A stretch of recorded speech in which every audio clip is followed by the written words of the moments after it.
ستارے زمین پہ دھڑام دھڑام کر کے گریں گے. وَإِذَا الْأَرْضُ مُدَّتْ زمین بوریے کی طرح سے لپیٹ دی جائے گی. وَإِذَا الْجِبَالُ سُيِّرَتْ یہ بڑے بڑے پہاڑ ہوا میں کپاس کی طرح اڑتے پھریں گے. تمام کے تمام علامات قرآن کریم بتا رہا ہے. اور آج مسلمان ہے، میں خود ہوں، آپ ہیں، میں قسم کھاتا ہوں کہ ہمیں خدا کے کلام پہ یقین کوئی نہیں. اگر یقین ہو پھر یہ غفلت. صحابی مدنی کریم صلی اللہ تعالی علیہ وسلم کا ساری رات کروٹیں بدلتا ہے. صبح ہوئی بیٹی نے پوچھ لیا، ابا جان میں ساری رات دیکھتی رہی، آپ کو نیند نہیں آئی، کیا کوئی تکلیف ہے؟ دیکھنے والی بیٹی کے بھی قربان جاؤں، بے چین ہونے والے ابا کے بھی قربان جاؤں. آخر بیٹی بھی جاگ رہی ہوگی تبھی تو دیکھا ہوگا. کہنے لگے ابا میں نے ساری رات کروٹیں بدلتے دیکھا، کیا بات ہے، آج نیند کیوں نہیں آئی؟ فرمایا لختے جگر او نور نظر، او میری بیٹی کل قرآن کریم کی ایک آیت سن کے آیا ہوں، ثم لم یتوبوا فلہم عذاب جہنم ولہم عذاب الحریق.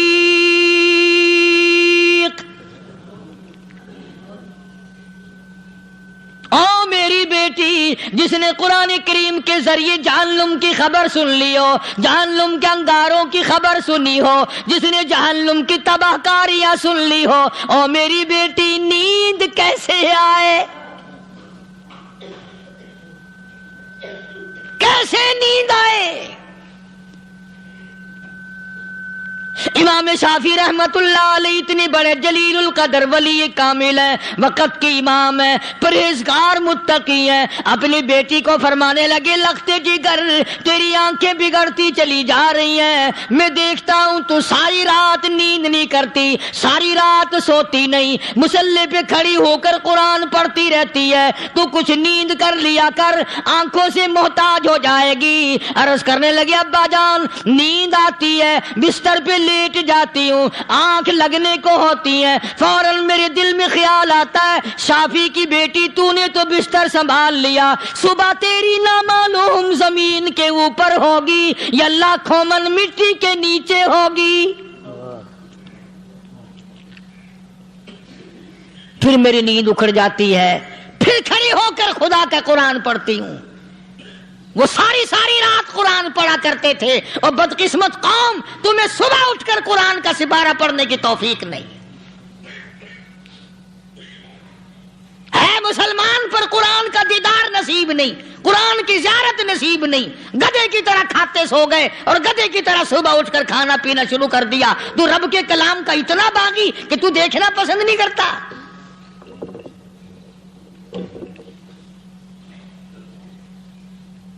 اور دنیا کی چیز اگر گھر میں نہ ہو، ٹھنڈے ٹھنڈے سانس مارتے ہیں عورتیں بھی، ہاں جی اپنی زمین کوئی نہیں نا، اپنی ہاں جی مکان اچھا اپنے پاس کوئی نہیں، فلاں چیز اپنے پاس کوئی نہیں. کبھی کسی نے ٹھنڈا سانس مارا کہ ہم 10 آدمی ہیں گھر کے، ایک آدمی بھی قرآن پڑھنے والا نہیں، ہم سارے کے سارے پتہ نہیں کیسے اکٹھے ہو رہے ہیں. اگر دل میں عظمت ہو، ڈاکٹر ہو، افسر ہو، وزیر ہو، آخر ہے تو انسان، ہے مسلمان، ہے مدنی کریم صلی اللہ علیہ وسلم کا امتی، پھر قرآن سے اتنا دور کیوں ہے؟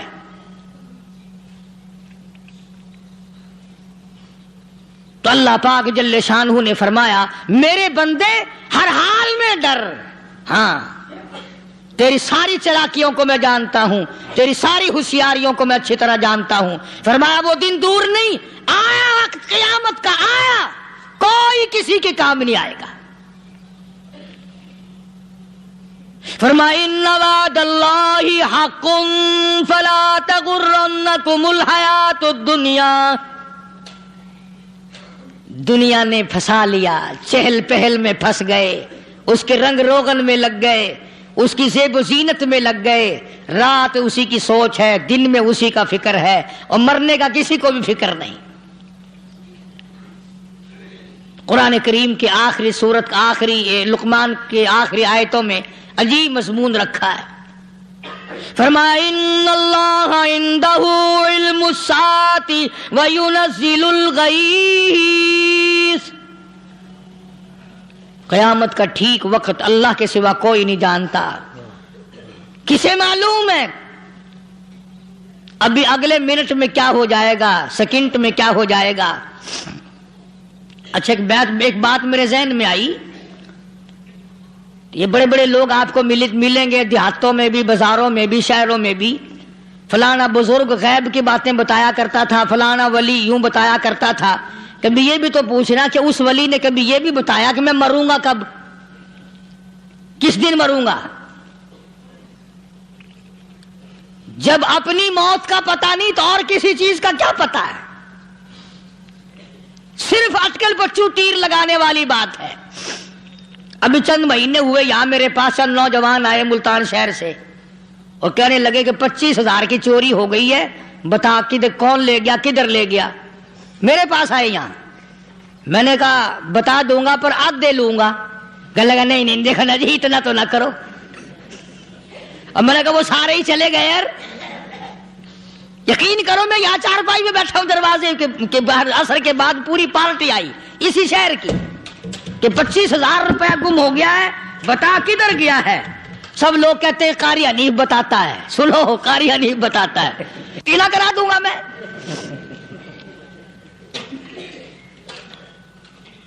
جتنا میں نے انکار کیا میرے سر ہوتے چلے گئے۔ اخیر میں نے بکواس کر دی، میں نے کہا اچھا بتاؤں گا پھر آدھے لوں گا۔ کہنے لگے نہیں تماشا دیکھا، یعنی اندازہ لگاؤ کہ ہم شہر سے سن کر آئے ہیں کہ قاری حنیف چوریاں بتاتا ہے۔ اللہ غنی، کس کو معلوم ہے کہ ابھی کیا ہو جائے گا؟ اللہ پاک نے کسی کو نہیں بتایا۔ فرمایا ان اللہ عندہ علم الساعۃ وینزل الغیث،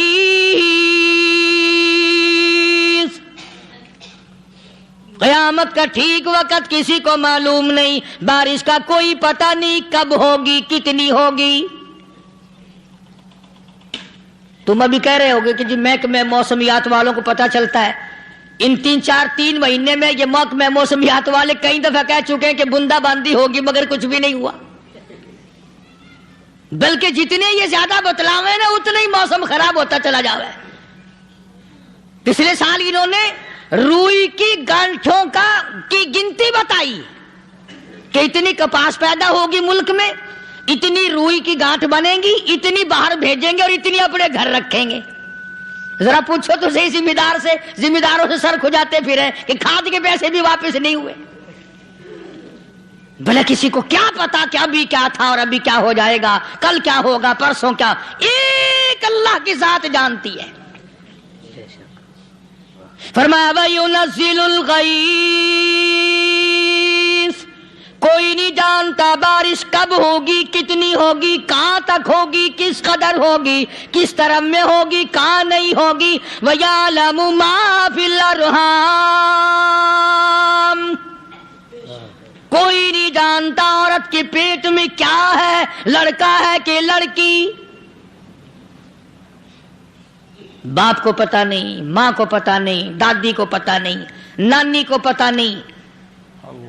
یوں کہ کسی کو پتہ ہو یا نہ ہو، حضرت صاحب کو پتہ لگ جاتا ہے۔ حضرت صاحب کو کیوں؟ حضرت صاحب ٹھڈ دے اندر وڑدا ہوندا ہے۔ تماشا دیکھ، کوئی کسی کو پتہ نہیں چلتا، اور خدا نے اپنی خدائی کسی کو تقسیم کر کے دینی نہیں۔ لم یلد ولم یولد، نہ میرے ماں باپ، نہ میں کسی کا باپ، نہ میری اولاد، نہ میں کسی کی اولاد۔ اللہ الصمد، بے نیاز، بے مثل، بے مثال ہوں، ہمیشہ سے ہوں اور ہمیشہ رہوں گا۔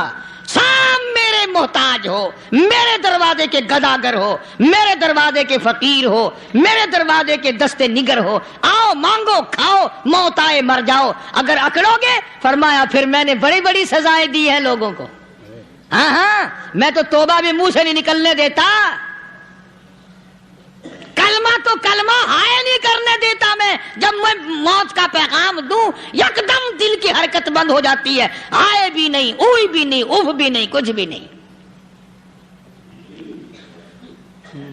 فرمایا وَيَعْلَمُ مَا فِي الْأَرْحَامِ،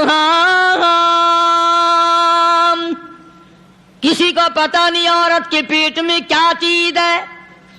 دیکھو نا، جس نے 9 مہینے بچہ پیٹ میں رکھا، جب بچہ پیدا ہوتا ہے نا خود ماں بھی کان لگاتی ہے، بتائیں گی لڑکا ہے کہ لڑکی ہے، بےتابی سے انتظار کرتی ہے، بڑی بے قراری سے انتظار کرتی ہے عورت کہ یہ دائی بول لے، کوئی اور پاس والی بول لے، کوئی اور چھوٹی بڑی گھر کی عورت بول کے بتائے کہ لڑکا ہے کہ لڑکی ہے۔ اور جس نے 9 مہینے پیٹ میں رکھا جب اس کو پتا نہیں تو پرلی طرف بیٹھے ہوئے حضرت صاحب کو پتا کیسے چل گیا؟ وَيَعْلَمُ مَا فِي الْأَرْحَامِ، زیادہ سے زیادہ تمہیں یہ کہیں گے جی فلاں بزرگ نے دعا کی تھی اللہ میاں لڑکا دے گا، لڑکا ہو گیا، ٹھیک ہے دعا تو بھی مانگ، بزرگ بھی مانگے، پیر بھی مانگے، فقیر بھی مانگے، عالم بھی مانگے، ماں بھی مانگے، باپ بھی مانگے، خاندان سارے مانگو۔ بات یہ ہے مانگو تو سارے، پر یوں کہو دینے والا وہ ایک ہے بس، یہ ہے اصل بات، اور مانگنے کی تو کوئی کسی کی وہ نہیں۔ امام الانبیاء محبوب کبریا حضرت محمد مصطفیٰ صلی اللہ تعالی علیہ وسلم سیدہ عائشہ صدیقہ رضی اللہ تعالی عنہا فرماتی ہیں میں سوئی ہوئی تھی، اچانک میری آنکھ کھلی، میں نے کالی کملی والے کو سجدے میں دیکھا، رو رہے ہیں، دعائیں مانگ رہے ہیں، رو رہے ہیں۔ حضرت عائشہ فرماتی ہیں اللہ اکبر، فرماتی ہیں اتنے روئے سرکار مدینہ صلی اللہ علیہ وسلم، سانس رک گیا، سانس گھٹ گیا آپ کا۔ حضرت عائشہ فرماتی ہیں میں اپنا جگر پکڑ کے بیٹھ گئی، کہیں آج بیوہ تو نہیں ہو جاؤں گی۔ نبی نے اتنا مانگا، اتنا مانگا، اتنا مانگا، اس کائنات میں مانگنے والا کوئی آیا ہی نہیں۔ ہر آن مانگا، ہر لمحہ مانگا، ہر گھڑی مانگا، اور اتنا مانگا۔ میری بات لکھ کے لے جاؤ انشاءاللہ، کچی پکی بات نہیں۔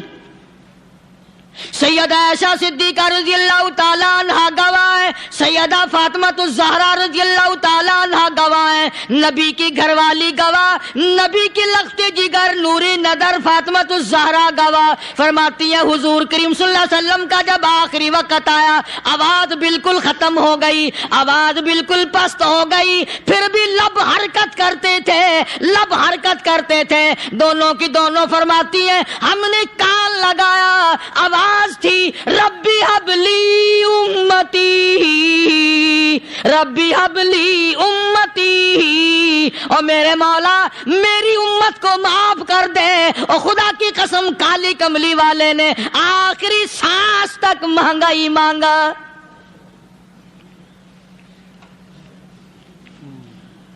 چاہے تیرے لیے مانگا، امت کے لیے مانگا، مگر ہر وقت مانگا۔ اور یوں فرمایا کہ میدان حشر میں جب لوگ چاروں طرف سے پریشان ہو کر، عاجز ہو کر، تنگ ہو کر، دھکے کھا کر، ذلیل ہو کر انبیاء علیہ الصلوۃ والسلام کے مشورے سے جب حضور کریم صلی اللہ علیہ وسلم کے دربار میں آئیں گے، مشکاۃ شریف میں حدیث موجود ہے، ارشاد حضور کریم صلی اللہ علیہ وسلم کا، فرمایا لوگ مجھے سفارش کے لیے کہیں گے اللہ اکبر اللہ اکبر کبیرہ، تو یوں فرمایا یہ نہیں فرمایا کہ میں اللہ میاں کو ٹیلی فون کروں گا کہ دیکھنا ذرا خیال کرو امت آ رہی ہے میری، یا امت کو یہ کہے کہ رکا لے جاؤ، بلکہ یوں فرمایا جیسے امت آ کر کے مجھے پریشان کرے گی میں سجدہ کروں گا،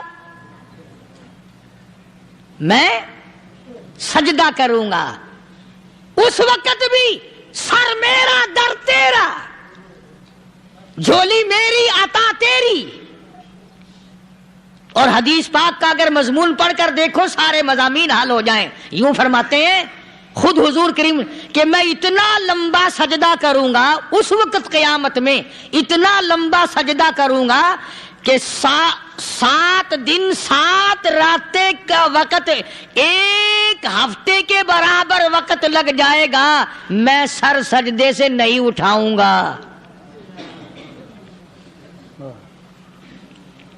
اتنا لمبا سجدہ کروں گا کہ 1 ہفتے کی مقدار وقت لگ جائے گا۔ یہ مقدار کیوں فرمایا؟ قیامت کا دن ہے نا، دن ڈھلنا نہیں، چھپنا نہیں، رات آنی ہی نہیں، رات تو ہے ہی نہیں نا، اس لیے فرمایا 1 ہفتے کی مقدار دن لگ جائے گا، وقت ختم ہو جائے گا پورا ہفتے کے برابر۔ اس کے بعد اللہ پاک مجھے فرمائیں گے ارفع راسک یا محمد صلی اللہ علیہ وسلم، میرے محبوب سر اٹھاؤ، سل مانگو توتا دوں گا، مانگو دیا جائے گا، سوف یعطیک ربک فترضی، تیرا رب تجھے راضی کر دے گا۔ صحابہ اکرام رضوان اللہ تعالی علیہ مجمعین نے عرض کر دیا یا رسول اللہ صلی اللہ علیہ وسلم آپ کس وقت راضی ہوں گے؟ کتنے لوگ جنت میں چلے جائیں گے، دوزخ میں چلے جائیں گے، آپ کس وقت راضی ہوں گے؟ خدا کی قسم اس محسن کائنات کا کیا کہنا کالی کملی والے نے جو ہم پر مہربانی فرمائی، یوں فرمایا جب تک ایک ایک امتی کلمہ پڑھنے والے کا ہاتھ پکڑ کر جنت میں نہ لے جاؤں میں محمد الرسول اللہ کو چین نہیں آئے گی، ایک ایک کو لے جاؤں گا اور چین نہیں آئے گا مجھے اس وقت بھی۔ تو عرض یہ کر رہا تھا کہ قرآن کریم نے اور تمام چیزوں میں عقیدے کا سدھار کہ عقیدہ بناؤ، یہ جو عقیدہ ہے نا اس کی حیثیت ایسی ہے جیسے پہلی اینٹ عمارت کی، اگر اینٹ ٹیڑھی ہو گئی تو ساری عمارت ٹیڑھی ہو جائے گی، اگر عقیدہ صحیح نہیں تو سارے اعمال ٹیڑھے ہو جائیں گے، اور اگر عقیدہ صحیح ہے تو اعمال بھی اور تمام افعال بھی اخلاق بھی تمام کی بنیاد جو ہے وہ صحیح رہے گی اور اچھی توفیق ہوگی۔ یہ عربی کلمہ ہے، آپ اور میں اگر کلمے کا معنی سمجھ لیں پھر بھی بات بنتی ہے، یہی تو معنی لا الہ الا اللہ، کوئی نہیں بگڑی بنانے والا، کوئی نہیں حاجت روا، کوئی نہیں مشکل کشا، کوئی نہیں تیرا ہاتھ پکڑنے والا، کوئی نہیں مجھے اور آپ کو اولاد دینے والا، کوئی نہیں بیوی بچے دینے والا، کوئی نہیں یہ ہر روز روٹی کھلانے پانی پلانے والا اس کے سوا کوئی نہیں الا اللہ، ایک اللہ کی ذات ہے۔ اور فرمایا کہ یہ بتایا کس نے کہ یہ سب کچھ کرنے والا کون ہے؟ محمد الرسول اللہ صلی اللہ علیہ وسلم، کہ ہمارے آقا اور مولا حضرت محمد الرسول اللہ صلی اللہ علیہ وسلم نے بتایا۔ تو قرآن کریم کی آیتوں نے وضاحت کر دی وما تدری نفس ماذا تکسب غدا، کسی کو پتہ نہیں کل کیا ہو جائے گا، صبح کو کیا ہو جائے گا، شام کو کیا ہو جائے گا۔ وما تدری نفس بأي أرض تموت،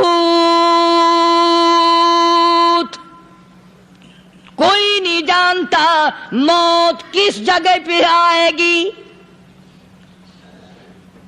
کسے معلوم ہے کہ میری قبر کہاں بنے گی؟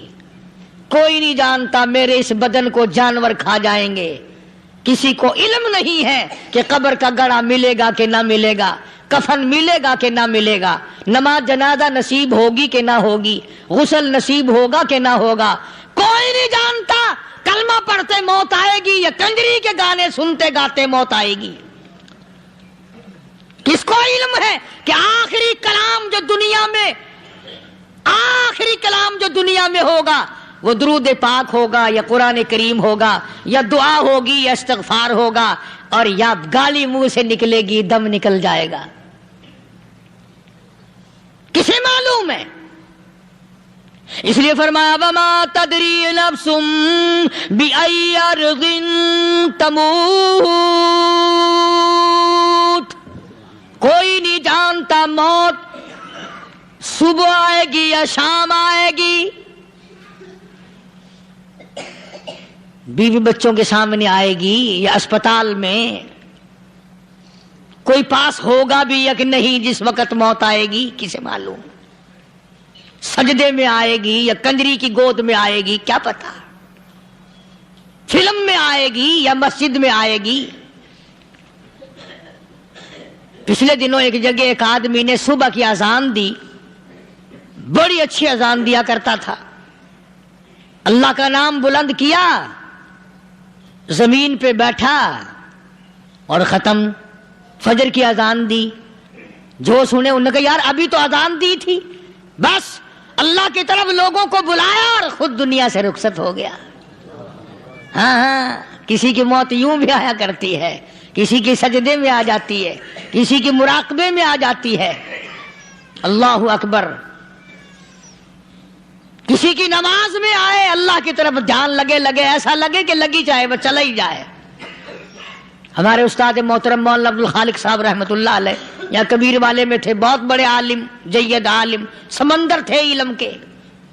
بس صبح کی نماز کے بعد مراقبے میں بیٹھے اللہ اللہ کر رہے ہیں، بس جیسے اتحیات میں بیٹھتے ہیں نا اسی طریقے سے بیٹھے تھے۔ دن چڑھ گیا، بھتیجے نے آ کر کے کہا حضرت ناشتہ تیار ہے، جواب کوئی نہیں۔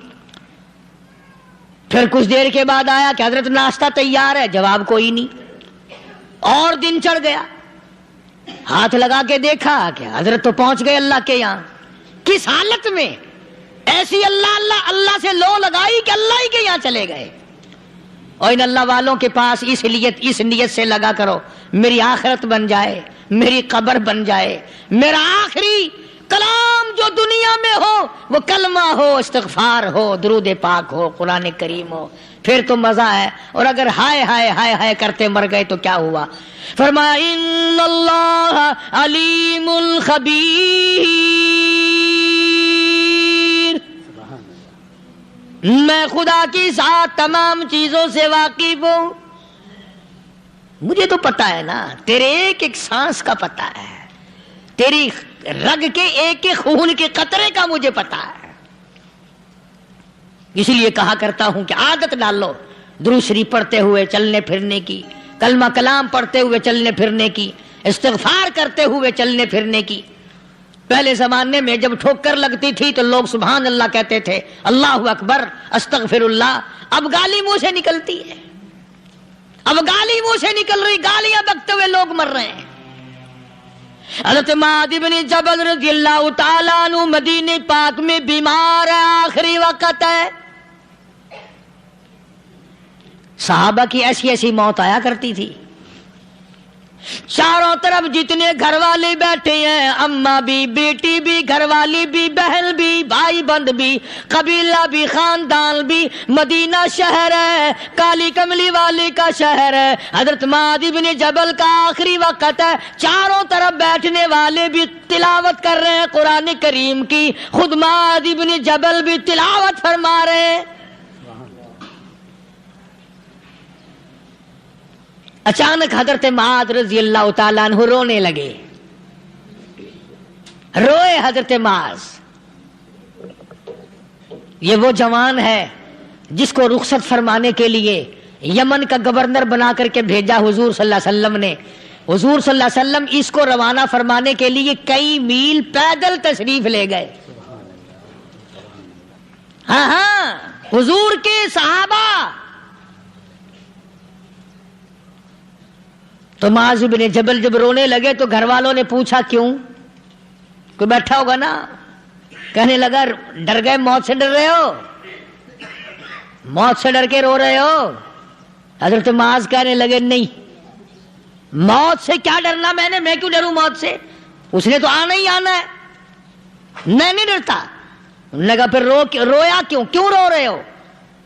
اللہ اکبر۔ صحابی کہتا ہے میرے دل کی تمنا میرے دل میں رہی، میری آرزو پوری نہ ہو سکی، میری حسرت میرے دل میں رہی، میرا شوق پورا نہ ہو سکا، میری آرزو پوری نہ ہو سکی، میری تمنا پوری نہ ہو سکی، بستر پہ موت آ رہی ہے اس لیے رو رہا ہوں۔ اے کاش رمضان کا مہینہ ہوتا، میں روزے دار ہوتا، گرمی کا موسم ہوتا، مجھے سخت پیاس لگی ہوتی، ہوتی, کفار سے مقابلہ ہوتا, میدان جہاد اور جنگ ہوتا, میں کئی کافروں کو قتل کر دیتا, پھر وہ مجھے قتل کر دیتے, میری زبان کاٹ لیتے, میری اللہ کے یہاں پیشی ہوتی, میرا رب مجھ سے پوچھتا میں آج دنیا سے کیا لایا, میں عرض کرتا الہی بولوں کیسے, تیری راہ میں زبان کٹا کے آیا ہوں اور روزہ رکھ کر آیا ہوں, تیرے محبوب کے حوض کوثر کے پانی سے روزہ افطار کروں گا.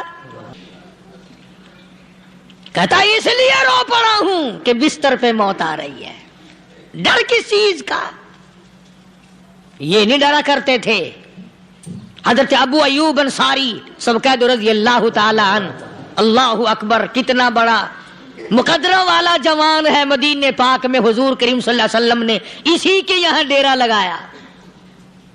آخری وقت ہے, بیمار ہے ابو ایوب انصاری. مدینے سے صحابہ جنگ کے لیے چلے. آؤ صحابہ کی تمنائیں دیکھو. ہم جتنے بیٹھے ہماری تمنا تو یہی ہے نا, کاروبار بڑھ جائے, مکان دکان کا ساز و سامان بڑھ جائے, یہ مل جائے وہ مل جائے, یہ ہو جائے وہ ہو جائے.